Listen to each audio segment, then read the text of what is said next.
बिस्मिल्लाहिर्रहमानिर्रहीम। Today's topic of discussion is basic overview of clinical virology. तो आज की इस वीडियो के अंदर मैं आपको थोड़ा बहुत क्लिनिकल वीरोलॉजी के बारे में ओवरव्यू देने वाला हूँ।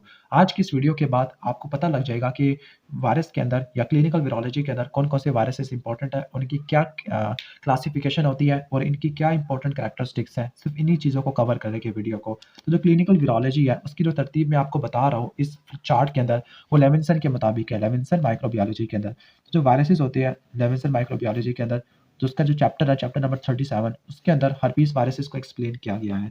जो हर्पीस वायरसेस है, ओके, और पॉक्स वायरस और ह्यूमन पैपिलोमा वायरस है, तो हम इसको इस तरह से लिख सकते हैं लाइक चैप्टर नंबर 37, ठीक है। यानी हम इसको लेविंसन माइक्रोबायोलॉजी के हिसाब से प्रिपेयर कर रहे हैं। जो चैप्टर नंबर 37 है उसके अंदर 3 वायरसेस की कैटेगरी को आपने पढ़ना होता है। एक है ह्यूमन पैपिलोमा वायरस है, इसके अलावा स्मॉल पॉक्स वायरस, ओके, और जो तीसरी मेजर कैटेगरी है उसका नाम है हर्पीस वायरसेस, ठीक है, हर्पीस वायरसेस। और जो चैप्टर नंबर 38 है, ओके, चैप्टर नंबर 38 के अंदर, या इस चैप्टर को हम रिस्पायरेटरी वायरसेस भी बोलते हैं। तो इस चैप्टर के अंदर आपने सारे के सारे रिस्पायरेटरी वायरसेस को कवर करना है। इसके बाद हम नेक्स्ट आते हैं चैप्टर नंबर 39। तो चैप्टर नंबर 39 है, इसके अंदर चाइल्डहुड वायरसेस आपने पढ़ने हैं, ओके, चाइल्डहुड वायरसेस। इसके बाद हम नेक्स्ट आ जाते हैं चैप्टर नंबर 40 की तरफ। तो जो चैप्टर नंबर 40 है इसके अंदर आपने पढ़ना है viruses that infect the enteric track. तो हम एंटेरिक की हेडिंग बना लेते हैं। नेक्स्ट है चैप्टर नंबर 41, जिसके अंदर आपने हेपेटाइटिस वायरसेस पढ़ने हैं।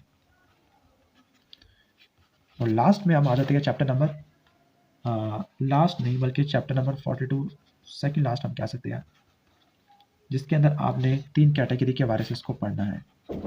एक होती है एल्बो वायरस, इसके बाद रेबीज वायरस, और फिर इसके बाद इबोला वायरस, ओके। फिर जो नेक्स्ट चैप्टर आता है 43, वो ट्यूमर वायरसेस वाला है। लेकिन उस ट्यूमर वायरसेस के अंदर इन्हीं में से वायरसेस डिराइव्ड होते हैं, तो हम उसको यहाँ पे नहीं कवर करने वाले। चैप्टर नंबर 44 है, वो स्लो वायरसेस और प्रियन के बारे में है, वो भी हमने यहाँ पर स्पेसिफिक नहीं करना। तो फिर लास्ट जो चैप्टर होगा चैप्टर नंबर 43 के बाद 45 है, ठीक है, चैप्टर नंबर 45, उसके अंदर आपने HIV को स्टडी करना है, ओके। अब हम स्टार्ट करते हैं चैप्टर नंबर 37 से। तो जो चैप्टर नंबर 37 है, यहाँ पर ह्यूमन पैपिलोमा वायरस है, लेकिन ह्यूमन पैपिलोमा वायरस को मजीद आगे डिवाइड नहीं कर सकते, यानी आगे इसकी मजीद क्लासिफिकेशन नहीं होती। लेकिन आगे जो क्लासिफिकेशन होती है वो हर्पीस वायरसेस की होती है, यानी हर्पीस वायरसेस को आगे 8 कैटेगरी में डिवाइड करेंगे, सॉरी 6 कैटेगरी में। Herpes simplex type 1, herpes simplex type 2, herpes simplex type 3 होना चाहिए था लेकिन टाइप 3 होता नहीं है, वेरिसिला जोस्टर वायरस है। इसके अलावा एप्स्टीन बार वायरस होता है, साइटोमेगैलो वायरस है, और लास्ट में आ जाती है ह्यूमन हर्पीस वायरस 8 है। तो हम इसको हर्पीस वायरस 8 लिख देते हैं, ठीक है, ह्यूमन हर्पीस वायरस 8 है। इसके बाद हम आ जाते हैं रिस्पायरेटरी में। तो रिस्पायरेटरी वाले हैं, उनको हम किस तरह से क्लासीफाई करते हैं, उनको हम तकरीबन 4 कैटेगरी में डिवाइड कर देते हैं, 4 नहीं बल्कि 5 में डिवाइड कर देते हैं।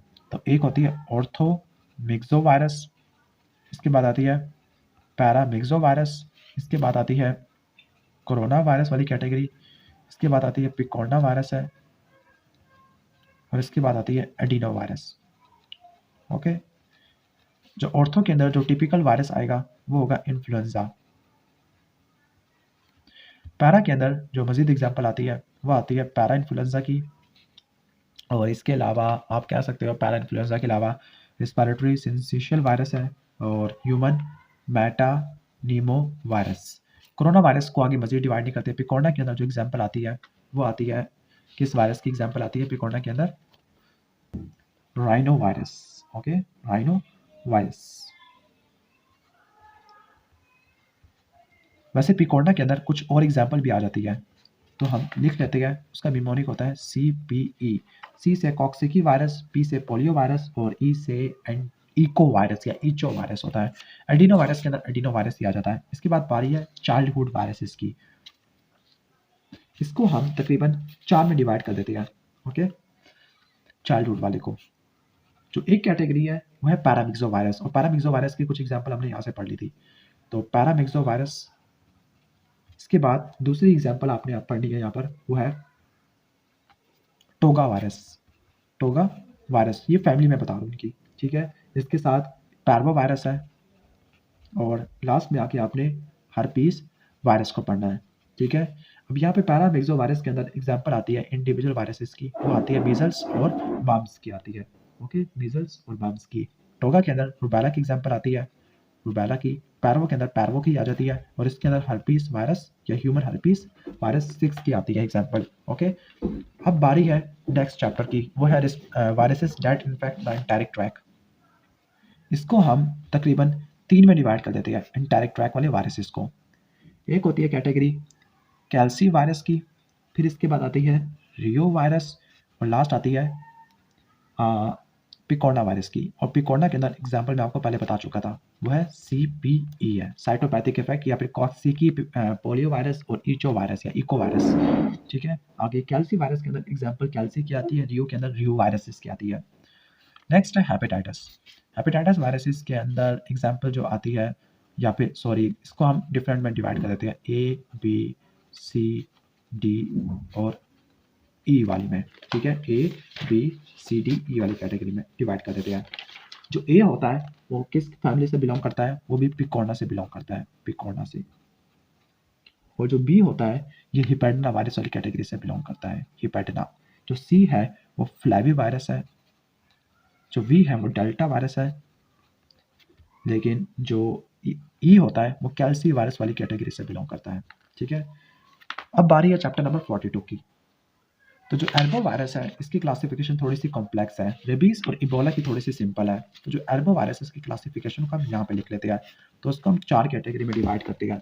एक होता है टोगा वायरस, इसके बाद एक है फ्लैवी वायरस, एक होता है बुनिया वायरस, और लास्ट होती है रियो वायरस। रियो वायरस को हमने एंटेरिक में भी पढ़ा था। जो टोगा के अंदर मजीद बहुत सारी एग्जाम्पल आ जाती है, like western equine encephalitis virus, okay. इसके अलावा वेस्टर्न इंक्विन, एक वेस्टर्न के बाद ईस्टर्न आ जाएगा, ठीक हो गया। और इसके बाद चिकुनगुनिया वायरस। इसके बाद ये वाला सेंट लुइस एंसेफलाइटिस वायरस, ठीक है, Saint Louis encephalitis virus, yellow fever virus, dengue जो मेजर है, वेस्ट नाइल वायरस और जीका वायरस। जबकि बुनिया वायरस के अंदर कैलिफोर्निया इंसेफलाइटिस वायरस आता है, जबकि यहाँ पे कोलोराडो टिक फीवर वायरस आता है, ओके। तो ये तो आ जाएगा। जो HIV होता है, HIV को हम टाइप 1 में और टाइप 2 में डिवाइड करते हैं, ओके। तो इस टाइप का पूरा स्केच बनता है पूरी क्लिनिकल वीरोलॉजी का, ठीक है। अब बारी है इनके कैरेक्टरिस्टिक्स बताने की। तो एक बात आपको बता देता हूँ कि जो हर्पीस वायरस के अंदर इनमें कौन कौन सी कैरेक्टरिस्टिक कॉमन होती है। लाइक जो हर्पीस वायरस होते हैं, मैं अगर लिख देता हूँ यहाँ पर, बल्कि यहाँ पे जगह नहीं बनेगी।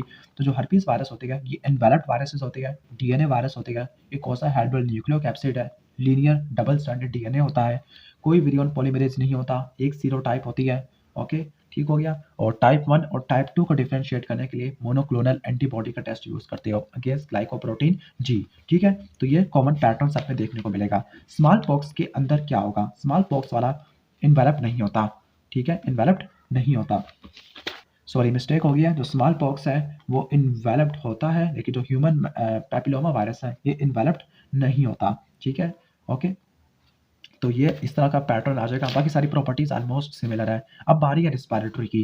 तो जो रिस्पायरेटरी वायरसेस होते हैं ये RNA वायरस है, सिवाय एक के, वो एडिनो वायरस होता है, ठीक है, ओके। जो बाकी सारे हैं वो RNA है, बाकी सारे सेगमेंटेड होते हैं, सॉरी नॉन सेगमेंटेड होते हैं, लेकिन जो इन्फ्लुएंजा वाला है वो नॉन सेगमेंटेड के बजाय सेगमेंटेड होता है।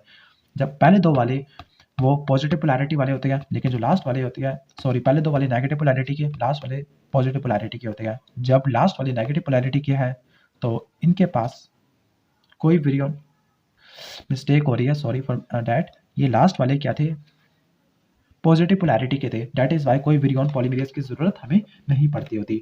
अब हम बात करते हैं चाइल्डहुड की तरफ। जो चाइल्डहुड वायरसेस होते हैं, अभी होते क्या, इसमें मीजल्स है, मम्स वगैरह आ जाते हैं, तो ये वायरस इन्वेलप्ड होते हैं, हेलिकल न्यूक्लियोकैप्सिड होता है और ये हेलिकल न्यूक्लियोकैप्सिड इनमें भी था, ठीक है। सिंगल स्ट्रैंडेड होता है और वो भी नेगेटिव पोलैरिटी का आरएनए, ठीक है, नेगेटिव पोलैरिटी का आरएनए और सिंगल सीरोटाइप होती है। एंटेरिक की तरफ आ जाते हैं। एंटेरिक में जो ये वायरसेस होते हैं मेनली नेकेड होते हैं, एक कोसा हेड्रोल न्यूक्लियोकैप्सिड होता है, ओके, ठीक हो गया। और इनके अंदर जो जीनोम होता है वो आरएनए का होता है। इसके बाद हम नेक्स्ट आ जाते हैं हेपेटाइटिस वायरसेस की तरफ। जो हेपेटाइटिस वायरसेस के अंदर जो हेपेटाइटिस बी वाला होता है, ओके, तो वो डीएनए होता है, ओके। बाकी सारे ऑलमोस्ट हम कह सकते हैं सिंगल स्ट्रैंडेड आरएनए होती है और इसमें से जो डी वाला होता है वो डिफेक्टिव होता है, ओके, ठीक हो गया। इसके बाद हम चलते हैं नेक्स्ट कैटेगरी की तरफ। तो जो आर्बो वायरस थे जिसके आगे मजीद डिफरेंट क्लासिफिकेशन थी और कॉम्प्लेक्स वगैरह हो जाती है, नाम को याद करना बड़ा मुश्किल हो जाता है।